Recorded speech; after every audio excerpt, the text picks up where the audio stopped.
raw ng mag-asawang Raymart Santiago at Claudine Barreto sa airport ang kolumnistang si Mon Tulfo. Ang report hatid ni Aubrey Carampel. Sa Airport Police Headquarters na abutan ng GMA News ang mag-asawang Raymart Santiago at Claudine Barreto at ang kolumnistang si Mon Tulfo matapos umanong magpang-abot at magkasakitan sa NAIA Terminal 3 kaninang tanghali. Galing ang grupo ni Claudine sa Boracay. Pagdating sa Maynila, nalaman nilang hindi raw naikarga ang kanilang mga bagahe sa sinakyang Cebu Pacific flight. Nagreklamo raw ang grupo ni Claudine sa ground attendant. Maya-maya, napansin daw ni Raymart na kinukunan ni Mon Tulfo ng video ang kanyang misis. Ang nirapitan ko, sabi ko, sir, ano po yung ginagawa nyo? Bigla na lang ako sinuntok. Tapos sinipa ako. Bersyon naman ni Tulfo na galing namang Davao, napansin niya ang isang babaeng nagsisisigaw at nagagalit. Yun daw bagahe ata niya offloaded. Oh, sabi ko, nagsimpatiya ako sa kanya. Dahil yung Cebu Pacific kasi, hindi maganda ang handling ng pasahero at mga kargamiento. Pero nung sobra na yung pag-aalipusta doon sa babae, sobra na yung panduduro niya sa babae, at pagmumura niya sa babae, na napapaiyak, natataranta, sabi ko, bakit naman ganon? Kaya kinuha ko yung cellphone ko at kumuha ko ng mga litrato.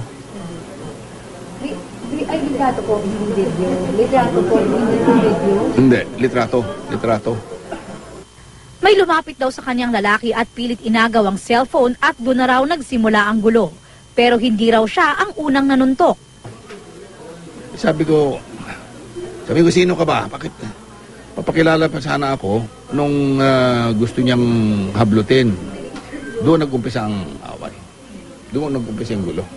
At pinagtulungan na nila ako. Si Claudine natadyakan pa raw habang nagkakagulo.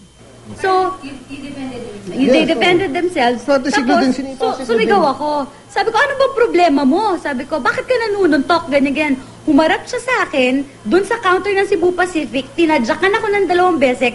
2 beses, sabay tinulak ako sa counter ng sobrang lakas.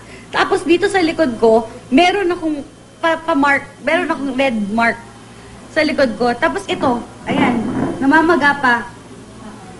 Ayan. Sila po ang unang... Sila na una.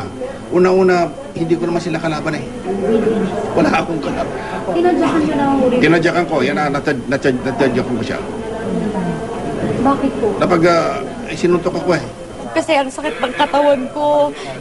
Galing kami sa magandang bakasyon. Tapos, dahil lang sa isang juicy na news, alam mo yun, parang worth it ba yun lahat? Worth it ba lahat yun?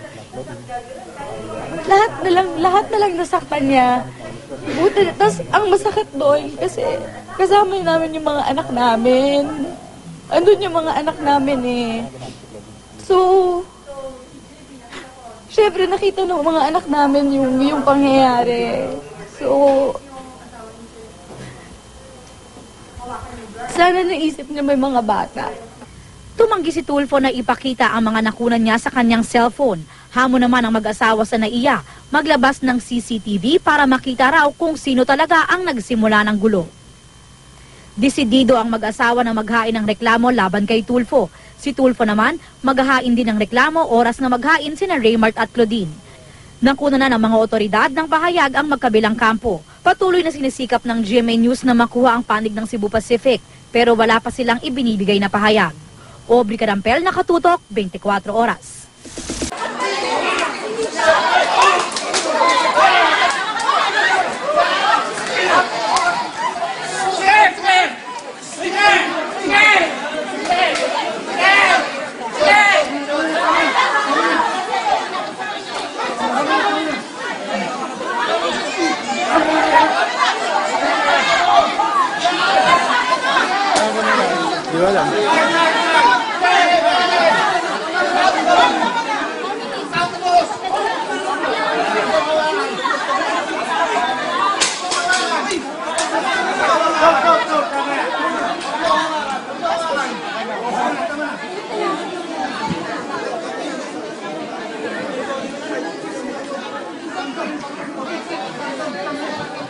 Hindi ko din